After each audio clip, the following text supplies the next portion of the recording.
জীবনে অনেকবার ভেবেছি ভিডিও করা ছেড়েই দেবো, কিন্তু ছাড়তে আর পারছি কই।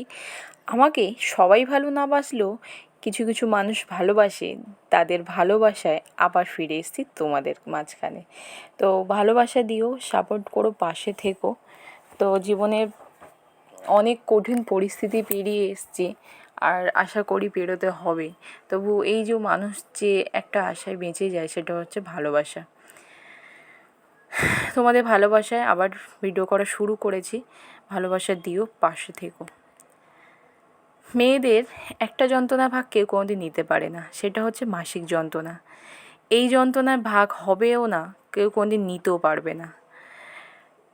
তো এই দিনগুলোতে মনে হয় কেউ যদি একটু সব কাজগুলো করে দিত, একটু খাইয়ে দিত। হ্যাঁ, এটা একমাত্র মাই পারে।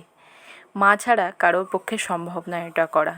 মায়ের অভাবটা দিন দিন যেন আরও বেশি করে বুঝতে পারছি। এখন ছুটি পেলে, ছেলে স্কুল ছুটি হলেই মনে হয় মায়ের কাছে দুদিন গিয়ে থাকি।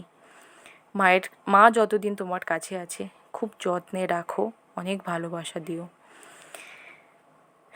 এখন এখন তো এতটা পরিমাণে ফিল করতে পারি মায়ের অভাব, জানি না পরবর্তীকালে কি হবে। তো আর